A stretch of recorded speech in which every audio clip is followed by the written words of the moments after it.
Sa paglipas ng panahon, nagbabago rin ang mga bagay na uso. Tulad na lang sa pagkain, taon-taon nagkakaroon ng bagong nauuso. This year, especially, I think, sumikat yung concept na farm to table. Yung concept na farm to table, yung talagang fresh produce na from the source, diretso agad sa restaurant. Sa paparating na taong 2017, papatok daw ang mga pagkaing hindi lang healthy, mas masarap ang kainin dahil sa mangkok ito hinahain. Dito, usog-uso yung rice bowls, di ba? Pero ngayon, nauuso na rin salad bowls, pasta bowls. Lahat naka-bowl na. So, for me, that's a good trend kasi it makes our life easier. Yeah. Natagpuan namin ang restaurant na to sa isang mall sa Pasig. Dahil pinopromote nila ang masustansyang pagkain, gumagamit sila ng mga organic na sangkap. At isa sa mga matitikman dito ang tinatawag nilang Power Bowls. The Power Bowls were meant to be vegetarian or vegan bowls, all plant-based, with grains, with vegetables, and with legumes. Well, it is supposed to be a very well-balanced meal. Paborito raw ng may-ari ng resto ang nakikilala na ngayong food trend na poke bowl mula Hawaii.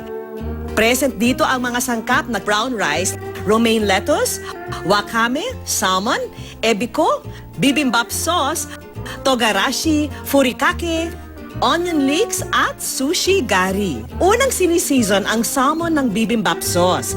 Isinasantabi muna ang mixture. Sa bowl naman ng brown rice, nilalagay ang furikake o spice mixture with fish, wakame na uri ng fresh seaweed, at ebiko na madalas nating makita sa mga maki. Dinadagdagan ito ng sushi gari na isang uri ng pickled ginger at romaine lettuce. On top, ang onion leeks, homemade Japanese mayo, marinated salmon, habang seasoning ang furikake at togarashi na Japanese condiment. Alright, so now we have here our finished product, our homemade poke bowl. Bestseller naman nila ang protein power bowl na walang sangkap na karne. Sa kawaling may olive oil, ginigisa ang bawang, sibuyas at carrots. And then our mixed mushrooms, which is composed of shiitake mushrooms, button mushrooms, and oyster mushrooms. Hinahalo na ang toge at tinitimplahan ng asin at paminta. May amino acid soy sauce ito at tahini sauce na gawa sa linga. Isinasantabi ang mixture at sa kaparehong kawali iniluluto ang quinoa na isang uri ng grain na mataas sa protina. And season it again with our gluten-free soy sauce and tahini sauce.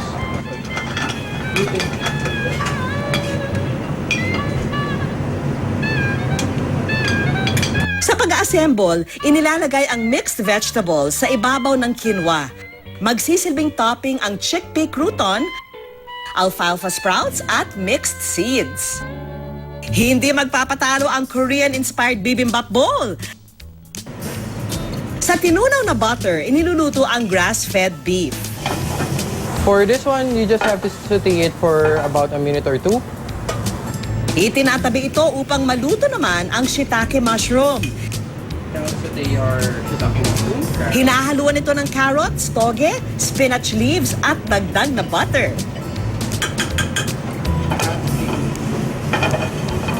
And then season it with salt and pepper.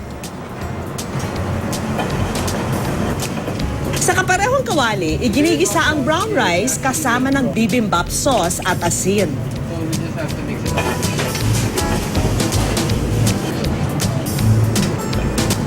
So now we'll be assembling our bibimbap bowl. On top, ang fried egg na tinitimplahan ng asin at paminta. Siyempre, mawawala ba naman ang kimchi at ang finishing touch na parsley? Right, so now we have here our finished product, our bibimbap bowl. Ino-offer din ng resto ang Japanese-inspired chicken yakitori bowl at gyudon bowl. Ang kada bowl, nagkakahalaga ng mula 300 hanggang 500 pesos. Very good, very delicious din. Nagko-complement yung crunchiness ng vegetable sa quinoa. Kung bumida rito ang iba't ibang masusustansyang gulay, pues meron pa raw tayong aabangang ganito sa pagpasok ng bagong taon. I would expect na sa 2017, they will use vegetables na medyo in a different application. You know, like sabihin natin na zucchini, gagawin nila parang pasta. Tawag nila doon mga zoodles. Tawag nila zoodles, parang zucchini noodles. Isang easy and healthy zucchini pasta ang ituturo sa atin ni Chef Angel. Simpleng mga sangkap lang ang kailangan para rito. Ang zucchini ay galing sa pamilya ng melon at pipino. Ito ay rich in antioxidant, vitamin A, B, C, and E, and rich in fibers. Gamit ang peeler, isa-isang balatan ng maninipis ang zucchini na nabibili sa mga grocery dahil nagtataglay ito ng sustansya at dagdag kulay sa pasta. Tandaan na hindi ito kailangang paabutin sa gitna upang hindi maisama ang mga buto. Ito na yung napeel natin na zucchini. So, ang gagawin natin dito is gagawin natin siyang maliliit na julienne na para siyang spaghetti. Pag nahiwa na ang zucchini, umpisa ng magisa ng bawang sa kawali. Haluan ito ng chicken breast,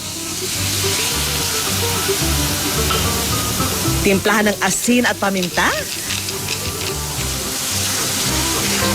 at pagluto na, ilagay na ang zucchini.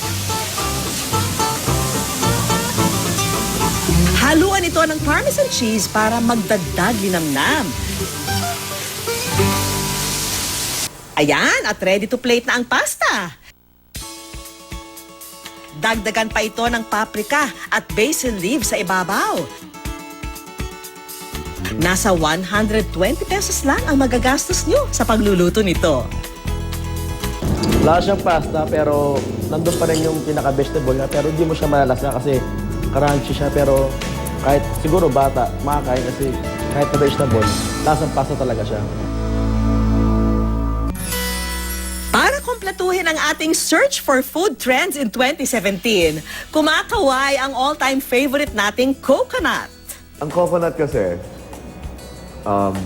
many years back, naging popular siya because of the virgin coconut oil. Yung health benefits ng coconut, pati yung coconut water, yung juice ng coconut, naging sobrang popular na siya. Ang restaurant na ito sa Quezon City nagsispecialize sa mga putaheng gawa sa buko at niyog. Pakay raw nilang tulungan ang 3.5 million coconut farmers sa Pilipinas. Actually, ang aim talaga ni Coconut House is to exhibit or ipakita lahat ng mga product na pwedeng gawin out of coconut. Sa kanilang paghahanap ng bagong putaheng pwedeng gamitin ng coconut, pork sinigang sa buko ang kanilang naimbento. Bukod sa pangkaraniwang sangkap na ginagamit natin sa sinigang, buko strips at buko juice daw ang nagpapaspecial dito. Palambutin ang baboy sa tubig na may patis, asin at sibuyas. Matapos ang kalahating oras, pwede nang ilagay ang gabi, okra, kamatis, sitaw, talong at katas ng sampalok na siyang magpapaasim dito. Ilalagay ko na po ang buko strip.